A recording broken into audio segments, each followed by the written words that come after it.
Hello and welcome to ActiveNet Bytes. I'm really pleased to be able to introduce you to a supplier partner who has been to ActiveNet before, but is coming back and has got some really interesting data to share with us when they do come. Now, ActiveNet for the national event is on the 26th and 27th of March at Eastwood Hall.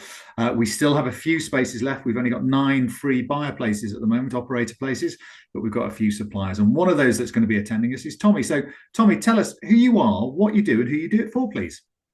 Yeah, first of all, thank you very much for having me in this video. I'm founder and CEO of Hydrohex.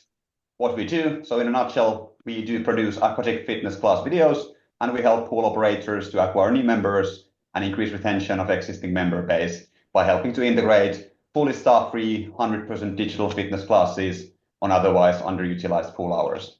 Fantastic. And I had the absolute pleasure of doing it with a group of people up in Scotland. We did an event in Scotland and we put a screen on the poolside and did a class. And it was really good fun, actually. It was, I think I scored about 95 MEPs for 40 minutes, which is quite impressive. So it was really good. So Tommy, give me some background. So how does this work? Because there's always nervousness around putting technology onto poolside, etc. How do you manage to do it without an instructor and things like that?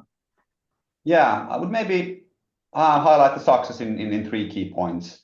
Well, first of all, as we are fully digital platform, we are able to transform underutilized pool assets. Typically, there are free slots like maybe early mornings, mid-afternoons, kind of an idle time, varies case by case. And we've discovered those. I start offering high quality on-demand aquatic fitness classes during those times when basically hiring a live instructor-led sessions doesn't make any sense for the business owner. Mm-hmm. We cater to availability seekers, virtual first users, native to fitness experiences delivered via virtual format. This converts typically, traditionally like a cost center, like idle time of pool, to key value drivers by attracting new users and optimizing facility utilization. Because the concept is very agile in nature, we've been having also quite small pools have been able to gain quite significant returns. We have some pools with just a few weekly slots, but we've been able to gain like 60 to 100 new members, contributing roughly 15 to 20,000 pounds of added annual profits, which is quite impressive for quite low initial investments.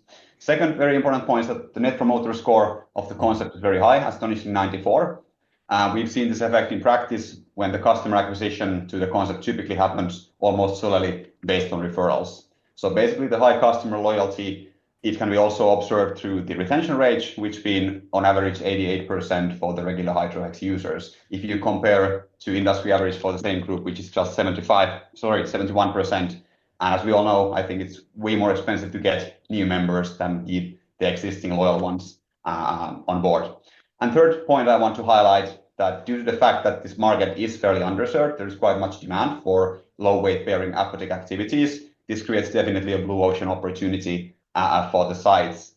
Referrals, loyalty, and all the good things considered, it's not a surprise that the return of investment has been very attractive. Already mentioned that we've been able to gain 15,000 to even up to 30,000 pounds measured annual revenue in form of increased pay-as-you-go sales, acquire new members, and improve retention among existing members. And when you compare this to the screen investment, which typically ranges from 5,000 pounds to up to 20,000 pounds for more luxury level big screens, and we get very short payback times and typically way less than a year you earn your money back by investing in this. Mm. It's absolutely fascinating. Your NPS scores are brilliant. We've had this conversation around the use of NPS and the works into that piece is just wonderful. But for me, it's that attraction of new types of customers into our businesses. So how do you support the clubs to sort of identify the ideal demographic to attract into the activity? Yeah, well, we did very careful analysis regarding the different customer profiles and customer segmentation. And we have 6 key client profiles. You can maybe later on deep dive in a bit more into each segment, but typically there are quite clearly described ideal customer profiles, and that's naturally all part of the support package we provide during the launch phase. So I think that's kind of the key. Know your clients and target the offering for the right audiences. So it's all about that. Okay. Well, I'm sure people will, the operators will want to sit and talk to you. And I know you've got a really good data set behind all of these numbers and figures that you've given out today. You've done some outstanding work on your research. And I'm sure we'll be able to share that later as well. But for the time being, Tommy, Really looking forward to seeing you on the 26th and 27th at Eastwood Hall at our national event. Thank you so much for your time and thank you for supporting our event. Yeah, likewise. Really Cheers. looking forward to the event.